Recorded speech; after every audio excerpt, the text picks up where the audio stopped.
What's up nakamas? Welcome back to the channel, and for today we're gonna be discussing a deck profile of the ST-14 Luffy, and I'll be sharing with you my current list, and I'd be discussing some insights on how I pilot this deck, what I'm looking at in my opening hand, for example if I'm going first or if I'm going second, as well as the different card combos that you can do with this list. So yeah, let's check my deck list quickly.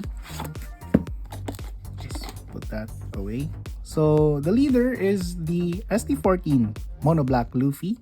So if you attach one Don to this character, all your characters will get +1 cost. And if you have an 8 cost or more character, then this leader will have +1000. So this becomes a 6k leader on offense and in defense. Just get the Don here. So first, let's discuss about my 2k counters of choice and the cost reducers of this deck. So as a black deck, we still need some cost reducers because most of our KO effects will care about the cost. So I'm running a full playset of Tsuru. This is a 2k counter and can reduce the cost of a character by 2. Then we have the one-legged soldier. This can reduce the cost by 3.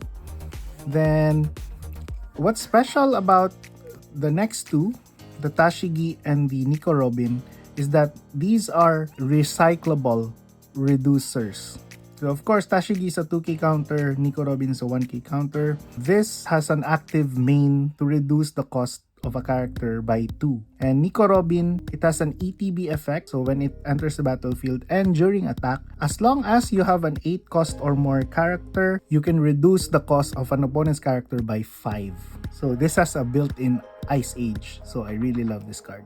Next, we have our board control cards, the KO effects. So we are running a full playset of Brook. This will control the board by reducing the cost by 1 and KOing a 0 cost. Then we have Sanji, a really strong card that KOs a 5 cost or less character if you have a 6 cost or more character. And last but not the least, the 8 cost Sabo. You need to discard 1 card from your hand, but this will KO 2 characters, one 5 cost character or less, and the other one is a 3 cost character or less. For the blockers, I'm only running 5, 3 Rebecca's and 2 Sabos. Then aside from the Sabo, we have our big payoff character here, Gecko Moria, because we're running black. So Gecko Moria along with Sabo is an 8 cost character, so it basically satisfies your leader effect and the Nico Robin triggers and the Sanji triggers. So for our events and support cards, a full playset of the 1 cost Sunny. So this replaces itself since you're drawing a card as part of the ETB effect for this one. So this increases our Straw Hat Pirates characters cost by 1. Then we have the Nakama ga Iruyo. I have my crewmates, or I think that's the name in English. So the 1 cost, draw a card. This gives one of your characters +3 cost until the end of your opponent's next turn. So using this, you can activate your leader's effect and get that bonus +1k since you're giving let's say Sanji +3 cost. This is a very useful card, and the trigger is actually useful also because this deck is pretty much like a mid-range deck. So having a KO effect for like a 3 cost is really good. Next, we have the card that has a very long name, a combination of Luffy, Sanji, and Zoro's attack. Running 2 copies of this because this can give like 3000 power, a boost to your character. And if you have an 8 cost or more character, then we get to KO a cost 2 or less from our opponent. If you're against like red or green, there are times that you get to KO a lot of their characters, like 3 characters in 1 turn, as long as you have like a Sabo and drop this on your 10 Don turn. Trigger for this is that if you have an 8 cost or more character, we get to KO a 5 cost or less character from our opponent. Last but not the least, I love this card. This is not a Mugiwara type card, but it has a built-in effect that if you attach one Dawn to this and during your opponent's turn, this is basically an 8 cost, thus triggering our leader's effect. Then the activate main ability once per turn for this is also very useful since it attaches one rested Dawn to our leader or a character. So if you are playing first, I'd like a hand that has Sunny, Brook, and Sanji. So I'm practically looking for these cards if I'm playing first. So you usually want to play first against blue decks currently in the current meta. So it's already OP09 here in Japan. The most aggressive deck would be Doffy, so mono blue Doffy. So if you are against also Boa Hancock, then you can also play first with that. Next, if I'm playing second, so basically Sunny and Sanji, you want them whether you're playing first or whether you're playing second. So this is one of what you should be looking for. And you can have Robin, and having the 8 cost Sabo is really good. So look for this card if you're playing second. So what are the different combos in the deck? So first things first, it will be Sanji. So these two are actually a very good combo.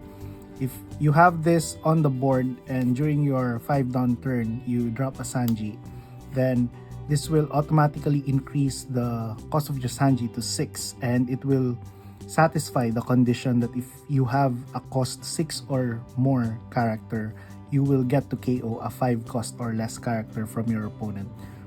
So this is the first interaction. Make sure that if you want to drop this on turn 5, for example, so you should have 1000 Sunny in your board.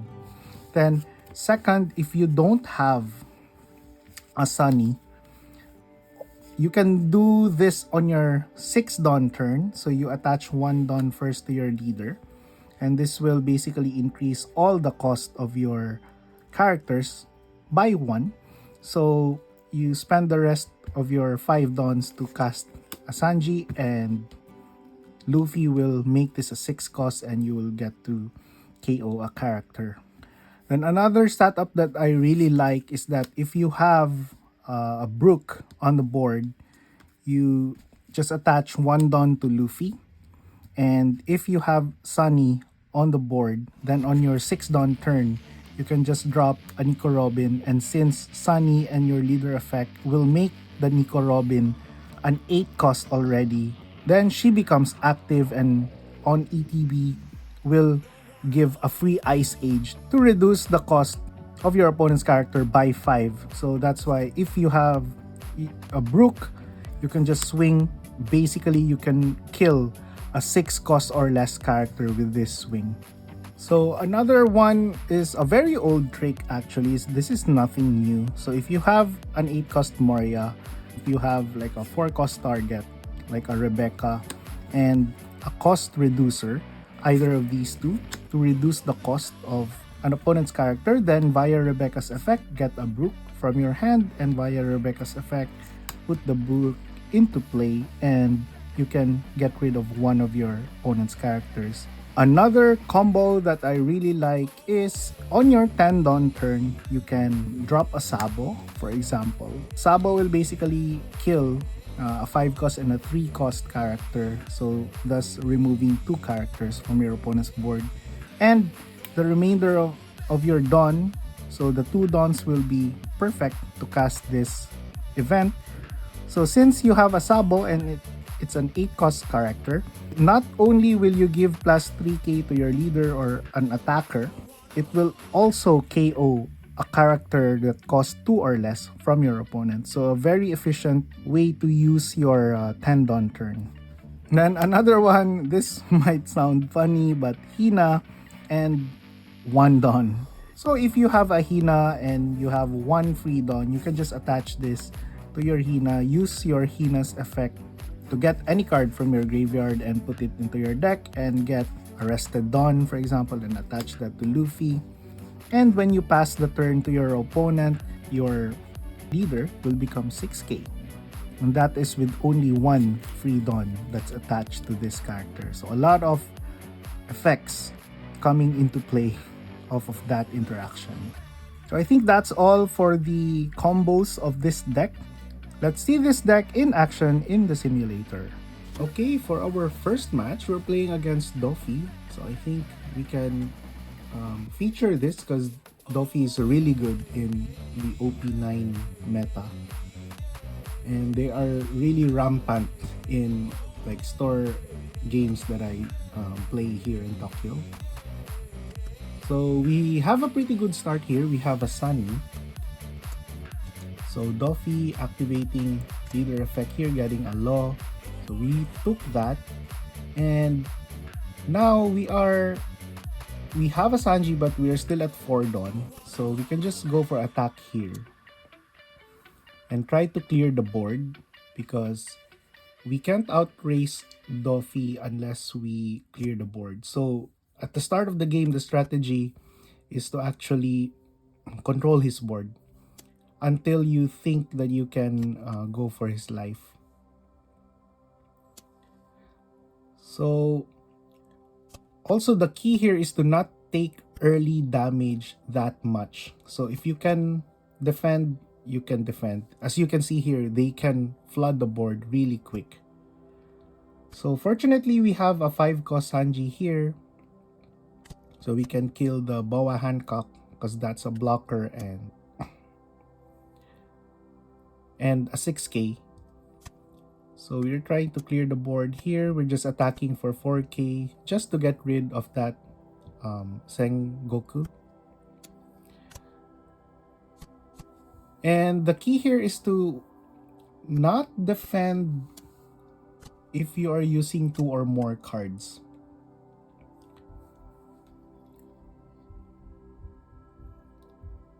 So really nice effect here. Our opponent dropping a Weevil, but we did draw another Sanji. So again, get rid of the Hancock. Then we can start attacking here. Go for the 6k first. Then try to... We got lucky that time. Our opponent didn't use any counters. But yes, so the strategy again is to try to control the board. Since our opponent attacked 8k that time and we're gonna use like 2 or more cards, we won't be able to block anyway. So that Purin kind of hurt us because we were ready to Sabo, to 8-cost Sabo in the previous turn. But should be okay. We drew Moria instead. And our opponent has like less than 5k, 3 characters with less than 5k, so we are okay to get rid of the Sabo and in exchange get this Moria. So we are in the Moria, Rebecca, Reducer, and Brook combo here. So this is the time when we think that we have stabilized the board a little bit and we have some board presence. So this is the time in the game that you decide to go for his life. So opponent dropping a buggy here. This Doffy deck is really very consistent, so that's why you need to be careful because they can turn the tide very fast. So as you can see here, our opponent has already 4 characters with 5k or more attacks. So since our leader, we have Gecko Moria, our leader was 6k in the previous turn, so that's why we were able to just use a 2k counter to defend that 7k attack. So what we want to do here is that we can just attack a 4k for the Purin and reduce the cost of Boa Hancock, then drop this Sabo to get rid of the 6k 6k attackers. Then just attack here for 7. We won't be able to attack the other characters at this point, so let's just reduce his life. So we hold off the attack for Sanji because they can easily get rid of this by just attacking it.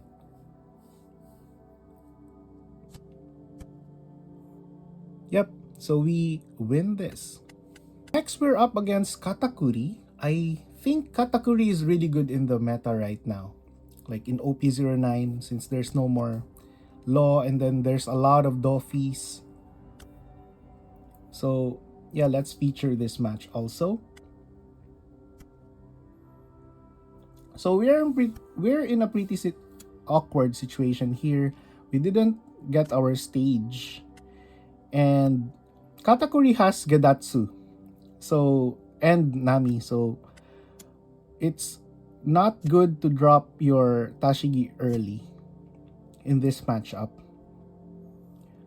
But that would also mean we won't be able to use our Sanji on turn 5. But it is what it is.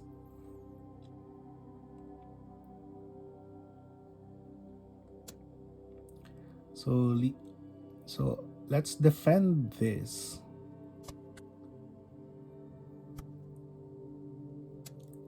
$7K attack here. Let's take that 7K. Again, the rule of thumb is that if you will be using multiple cards, just take it. So the Neko is more of the threat here. So I just kill that of Sanji and try to get a counter here. So they are on 7 Dawns. But it's good that they attached 1, so it means that they didn't have any Big Moms. 7K attack again here. So we take that. We won't be able to trigger this though. So Nami here, it's a miss actually because our Sanji is actually 6 cost because of our leader effect. So we get rid of that Nami, attack for 7 here, and attack 7 to leader. We should be in a pretty good situation here.